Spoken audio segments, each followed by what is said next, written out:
నమస్కారం అండి. నేను మీ Rasool Khan, astronumerology coach and consultant.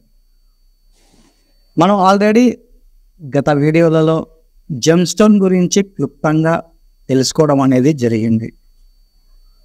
Gem stone ధారణ ఏ విధంగా ఉండాలి, సో దానికి సంబంధించిన అంటే మొట్టమొదటిసారిగా ఎవరైతే ఈ వీడియో చూస్తున్నారో వాళ్ళకి ఆ ప్రీవియస్ వీడియోస్ గురించి పైన ఐ బటన్లో ఇవ్వడం అనేది జరుగుతుంది. జెమ్ స్టోన్ యొక్క డీటెయిల్స్, ఏ విధంగా ధారణ చేయాలి, metal, right stone, right finger అనే దాని గురించి కూడా క్లుప్తంగా ఇవ్వడం అనేది జరిగింది. అదేవిధంగా రూబీ స్టోన్ గురించి చెప్పడం జరిగింది. తర్వాత పర్ల్, ముత్యం గురించి కూడా చెప్పడం అనేది జరిగింది. సో ఈరోజు మనము తెలుసుకోబోతున్నాము కనక పుష్యరాగం. కనక పుష్యరాగం అంటే ఎల్లో సఫైర్ అని మనం చెప్పుకోవచ్చు.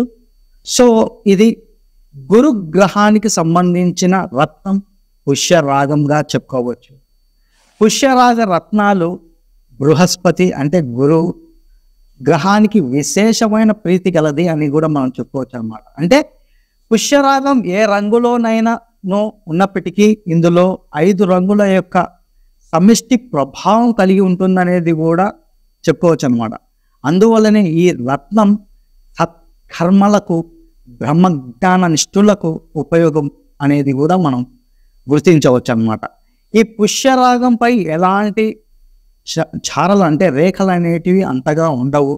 పారదర్శకంగాను, కాంతివంతం అంటే కాంతి చాలా తక్కువగాను, కొన్ని చాలా మెరుస్తున్నట్టుగాను కూడా కనబడుతుంటాయి. మేలు రకం కనక పుష్యరాగం ఎండలో ఉంచితే గనక వెలుగు వ్యాప్తి చెందుతుంది, అంటే షైనింగ్ అనేది ఇస్తుంది అనేది కూడా మనం గుర్తించుకోవచ్చు అన్నమాట. అంటే ఈ కనక పుష్యరాగాన్ని ఎవరు ధరించాలి, ఇది మనం కూడా చెప్పుకోవచ్చు. అంటే ఎవరు ధరించాలి అంటే నక్షత్రాలను మనం చూసుకున్నట్లయితే పునర్వసు, విశాఖ, పూర్వభద్ర నక్షత్రాలలో జన్మించిన వారు ఈ కనక పుష్యరాగాన్ని మనం ధరించవచ్చు. సో ఇతర నక్షత్రంలో జన్మించిన వారిని చూసుకున్నట్లయితే భరణి, పుబ్బ, పూర్వాషాఢ ఈ నక్షత్రాలని వదిలేసి మిగిలిన ఏ నక్షత్రాలు వారైనా కూడా ధరించవచ్చు అనేది కూడా మనం ఇక్కడ గుర్తించుకోవాల్సిన విషయం. సో పుష్యరాగాన్ని మనం చూసుకున్నట్లయితే మీనం, ధనుసు రాశి అంటే మీన రాశిలో పుట్టిన వాళ్ళు కావచ్చు, ధనుసు రాశిలో పుట్టిన వాళ్ళు కావచ్చు, ఈ గురు గ్రహానికి సంబంధించిన రాశులు కాబట్టి వీలైనా ధరించవచ్చు. తర్వాత పునర్వసు, విశాఖ, పూర్వభద్ర గురు నక్షత్రాలు జన్మించిన వారు పుష్యరాగంను ధరించవచ్చు. అంటే ఆల్రెడీ నేను చెప్పాను అన్నమాట. అంటే జనన కాలంలో గురుగ్రహం చెడు స్థానాలలో ఉన్నను, దుర్బల రాశులలో ఉండగా జన్మించిన వారు, గురు మహాదశలో నడుస్తున్న వారు కూడా ఈ కనక పుష్యరాగాన్ని ధరించవచ్చు అనేది ఇక్కడ మనం గ్రహించాలి. మనం జనరల్గా చూసుకుంటూ ఉంటాం, జ్యోతిష్యాన్ని చూసుకోకుండా అంటే డేట్ ఆఫ్ బర్త్ అంటే న్యూమరాలజీ పరంగా చూసుకున్నా కూడా 3వ తేదీ కానీ 12వ తేదీ కానీ అదేవిధంగా 30వ తేదీలో పుట్టిన వాళ్ళు కూడా ఈ కనక పుష్యరాగాన్ని ధరించవచ్చు అని చెప్పుకోవచ్చు అనమాట. రత్నశాస్త్రం అనేది చెప్తుంది. వీటి యొక్క ఫలితాలు ఏ విధంగా ఉంటాయి.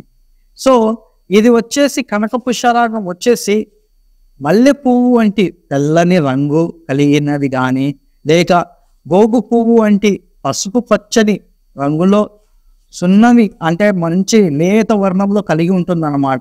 ఈ పుష్యరాగంను శాస్త్రీయ పద్ధతుల ద్వారా ధరించిన వారికి విశేషమైన రిజల్ట్ ఇస్తుంది. అంటే ఇది ఎవరికి ఎక్కువ ఇస్తుంది, విద్యావంతులు అంటే చదువులో మంచిగా ఉన్నతిని పొందడానికి, ఆర్థిక స్థితిని మెరుగుపరుచుకోవడానికి, అదేవిధంగా కుటుంబ సుఖం అంటే ఇంట్లో ప్రాబ్లమ్స్ ఏమైనా వచ్చిన వాళ్ళకి వంశాభివృద్ధి, తర్వాత బంధువుల ఆదరణ లభిస్తుంది. అంటే ఈ యొక్క కనక పుష్యరాగాన్ని ధారణ చేయడం వల్ల తర్వాత వీళ్ళకి తెలియని ఒక ధైర్యం అనేది వస్తుంది, విర్యాభివృద్ధి కూడా జరుగుతుంది. తర్వాత నేత్రజ్యోతిని పెంచుకోవడం అంటే కంటి ప్రాబ్లం ఉన్న వాళ్ళకి కూడా ఈ కనక పుష్యరాగం చాలా మంచిగా పనిచేస్తుంది అనేది కూడా ఇక్కడ మనం చెప్పుకోవచ్చు అనమాట. అంటే ఉన్నత విద్య అంటే ఏదైనా మంత్రి పదవి పొందడం కొరకు, న్యాయం అంటే కోర్టు కచేరీలలో ఉన్నప్పుడు వారి ఆ ప్రాబ్లమ్ని సాల్వ్ చేసుకోవడానికి, తర్వాత అధ్యాపకులు, టీచర్లు కావచ్చు, రాజకీయ నాయకులు కావచ్చు, ఇలా ఆర్థిక బాధలను పొందుతున్న వాళ్ళు కూడా తర్వాత సంతాన ప్రాప్తి అంటే సంతానం లేని వాళ్ళకు కూడా ఈ కనక పుష్యరాగం అనేది చాలా పవర్ఫుల్గా వర్క్ చేస్తుంది అనేది ఇక్కడ మనం గుర్తు చేసుకోవచ్చు అనమాట. అంటే దీని యొక్క శాస్త్రీయమైన పద్ధతిలో కరెక్ట్గా సిస్టమేటిక్గా యూజ్ చేసి వారి యొక్క జన్మ కుండీలను పరీక్షించి వాళ్ళకి ఇది షూట్ అవుతుందా లేదా అనేది చూసిన తర్వాతనే ఈ కారణాలు అనేవి చేయాలి. ఇది ఖచ్చితంగా తెలుసుకోవాల్సిన విషయాలు అనమాట. అంటే ఏ జాతికి చెందిన పుష్యరాగం అయినప్పటికీ దోషరహితంగా చూసి, అంటే కొన్ని రాళ్ళలో చాలా దోషాలు అనేవి ఉంటాయి, అది చాలా ఇంపార్టెంట్. ఎందుకు అలాంటివి ధారణ చేసినప్పుడు వాళ్ళకి రిజల్ట్ రాకపోగా వాళ్ళు చాలా ఇబ్బందుల పాలు కూడా అవుతుంటారని కూడా ఇక్కడ మనం గ్రహించాలి.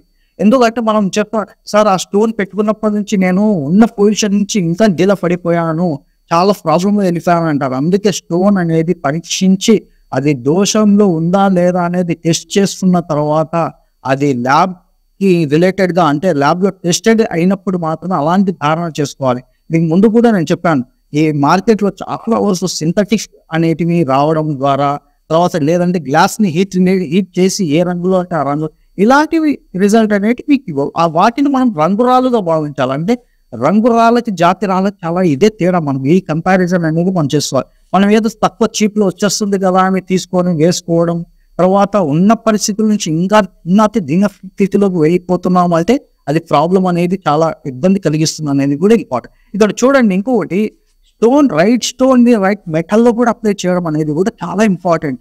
ఈ కనక పుష్యరాగాన్ని మనము స్పష్టంగా చూసుకున్నట్లయితే ఇది బంగారంలో ధారణ చేస్తే చాలా బాగుంటుంది. కానీ అందరికీ బంగారం కొనాలి అంటే ఇబ్బంది కలిగవచ్చు. కాబట్టి అలాంటి వాళ్ళు సెకండ్ ఆప్షన్ వెండిలోకి కన్వర్ట్ కావచ్చు, అంటే సెకండ్ ఆప్షన్ మాత్రమే.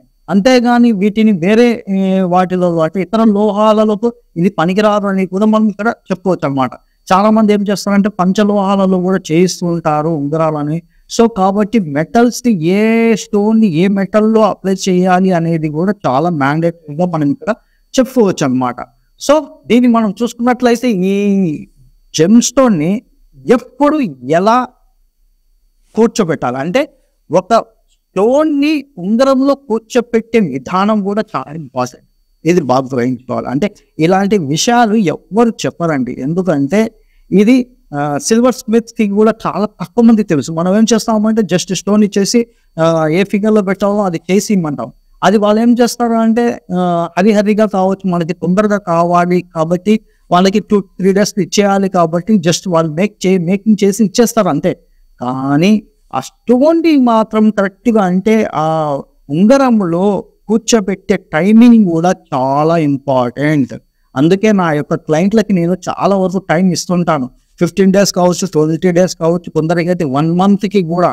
అంటే వాళ్ళ యొక్క కరెక్ట్ అంటే ఆ స్టోన్ కూర్చోబెట్టే నక్షత్రాలు, దినము, తర్వాత ఆ యొక్క కాల సమయం అంటే హోరాలు, ఆ హోరా టైమింగ్ చూపించి ఆ టైంలోనే మేము మా పర్సనల్ యొక్క గోల్డ్ స్మిత్ కావచ్చు, సిల్వర్ స్మిత్ కావచ్చు, వాళ్ళకి టైమింగ్స్ మేము కొన్ని చెప్తాం అన్నమాట. ఈ స్టోన్ ఫలానా టైంలో మాత్రమే కూర్చోబెట్టాలి, ఆ టైంలో కూర్చోబెట్టిన తర్వాత ప్రిపేర్ చేయాలి అనేది మేము మా యొక్క పర్సనల్ మా యొక్క క్లయింట్స్కి మేము ప్రిపేర్ చేసి ఇవ్వడం అనేది జరుగుతుంది. అదేవిధంగా అది ప్రిపేర్ అయిపోయిన తర్వాత కూడా వాటిని కొన్ని పూజలలో పెట్టి దాన్ని మంచి శుద్ధి చేసి పూజలు పెట్టిన తర్వాత మాత్రమే మా క్లయింట్లకు ఇవ్వడం అనేది జరుగుతుంది. సో ఇది కూడా మనం గుర్తుపెట్టుకోవాలి. ఇది చూసుకున్నట్లయితే కనక పుష్యరాగం మృగశిర, పుష్యమి లేదా ఉత్తర, పూర్వభద్ర నక్షత్రాలు కలిగి ఉన్న గురువారం కానీ, లేక పుష్యమి నక్షత్రం అంటే గురు ఆదివారంలందు కానీ, అంటే పుష్యమి నక్షత్రం గురువారం కానీ లేదంటే ఆదివారంలో కానీ వచ్చిన రోజులలో ఇది తర్వాత గురు హోర అంటే ఆ సంబంధించిన సమయాలలో, అంటే ఇది గురువుకు సంబంధించింది కాబట్టి గురు హోరాలలో వర్జ ముహూర్తములు అంటే అది మంచి ముహూర్తమా చెడు ముహూర్తమా వర్జం ఏమైనా ఉందా చూసుకున్న తర్వాత మాత్రమే వాటిలో ఆ స్టోన్ ని కూర్చోపెట్టడం అనేది జరుగుతుంది. ఇది బాగా గుర్తుపెట్టుకోవాలి. మనం ఏదో జస్ట్ ఆర్టిఫిషియల్ ఏదో స్టోన్ తెచ్చుకున్నాము, ఫింగర్లో పెట్టుకున్నాము అంటే రిజల్ట్ ఇవ్వదు. నేను అందుకే ప్రతిసారి చెప్పాను, పద్ధతి ప్రకారం ఏది కూడా పద్ధతి ప్రకారం చేస్తేనే దాని ఫలితం అనేది మనకు ఉంటుందనేది బాగా గుర్తుపెట్టుకోవాలి. అదే విధంగా దాన్ని పర్టికులర్గా ఏ సమయంలో ధారణ చేయాలి, ఏ ఫింగర్లో ధారణ చేయాలనేది కూడా ఇక్కడ మనం చూసుకోవాలి.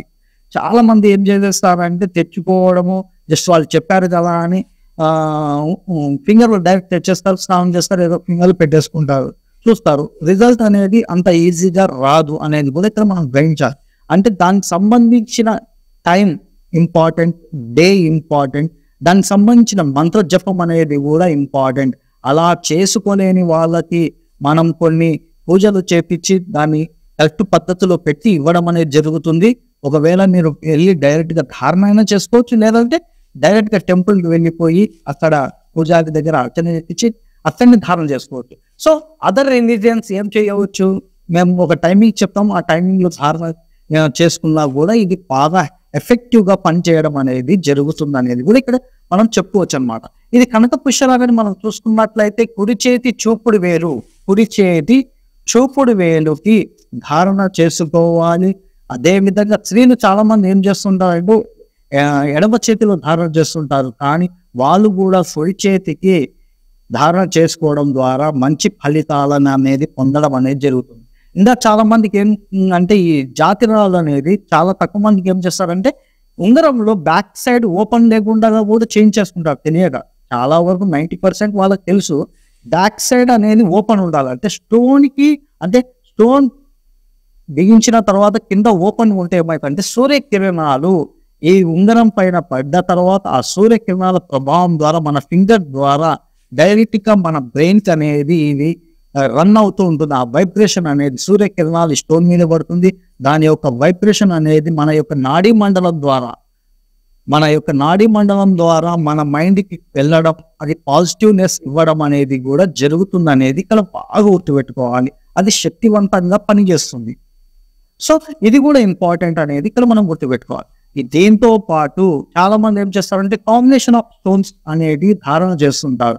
ఆ కాంబినేషన్స్ అనేది కూడా చాలా తక్కువ అయితే కాంబినేషన్స్ షూట్ కావు. సో ఈ ఎల్లో సఫైర్ని కనుక మీరు చూసుకున్నట్లయితే, ఈ ఎల్లో సఫైర్ అంటే మీరు కనుక కనక పుష్యరాగం కనుక ధారణ చేస్తుంటే వాటితో పాటు పచ్చను కావచ్చు, డైమండ్ కావచ్చు, గోమేధికం కావచ్చు, పిల్లి కన్ను రాయి అంటే క్యాట్స్ ఐ, ఈ స్టోన్ కాంబినేషన్స్ అనేది ధారణ చేయరాదు. ఇది బాగా గుర్తుపెట్టుకోవాలి. అంటే ఈ కాంబినేషన్ దీనికి షూట్ కావు. సో కాబట్టి right stone, right metal, right పెట్టే విధానం, తర్వాత మంత్రం, తర్వాత డే, రైట్ ఫింగర్, ఇవన్నీ సిస్టమాటిక్గా చేసినప్పుడు మీకు రిజల్ట్ అనేటివి స్పష్టంగా ఇస్తుంది. సో ఇవన్నీ చాలా ఇంపార్టెంట్, మ్యాండేటరీ. మనం ఊరికి తెలియకుండా ఏం చేస్తుంటాం అంటే తెచ్చేసుకుంటాం, పెట్టుకుంటాం, రిజల్ట్ ఇవ్వవు కాబట్టి ఇవన్నీ రంగురాలు పని చేయం అనుకుంటారు. మీరు రంగురాలు వేసుకుంటున్నారా, జాతి రాళ్ళు వేసుకుంటున్నారా అనేది అది మ్యాండేటరీ. దాన్ని ఆ జాతి రాళ్ళను కూడా పద్ధతి ప్రకారం దాన్ని యూజ్ చేస్తున్నారా లేదా అనేది అది ఒక పద్ధతి. సో ఇవన్నీ కలగలిసినప్పుడు మాత్రమే మనకి రిజల్ట్ ఇస్తాయి. ఇప్పుడు సపోజ్ మనం ఏదన్నా కూర వండుకుంటున్నాము, దాన్ని పద్ధతి ప్రకారం మసాలాలు వేసి వండినప్పుడు మాత్రమే కదా టేస్ట్ ఇచ్చేది. మీరు ఎంత మంచిగా కూరగాయలు తెస్తున్నారు, దాన్ని ఎంత మంచిగా తరుగుతున్నారు అనేది కాదు, మంచి ఫ్రెష్ కూరగాయలు తెస్తున్నారు, కానీ వంట వండుతున్న వ్యక్తి ఎంత పర్ఫెక్ట్, వంట ఏ విధంగా వండుతున్నారు అనేది కూడా పర్ఫెక్ట్, ఎంత రుచికరంగా వండుతున్నారు అనేది కూడా పర్ఫెక్ట్. ఇవన్నీ కలగలిసినప్పుడు అంటే వాటిలో కలిసే మసాలాలు కావచ్చు, ఉప్పు కావచ్చు, కారం కావచ్చు, పసుపు కావచ్చు, ధనియాలు కావచ్చు, ఏవి కూడా పర్ఫెక్షన్ అనేది కలిసినప్పుడు మాత్రమే అప్పుడు అది టేస్టీగా ఉంటుంది. ఇది కూడా అలాగనే వర్తిస్తుంది అనేది ఇక్కడ మనం గ్రహించాలి. సో ఇది బాగా మీకు అర్థమై ఉంటుందని నేను మనస్ఫూర్తిగా కోరుకుంటూ, ఈ వీడియో కనుక మీకు నచ్చినట్లయితే లైక్ చేయండి, షేర్ చేయండి, సబ్స్క్రైబ్ చేయడం మాత్రం మర్చిపోకండి.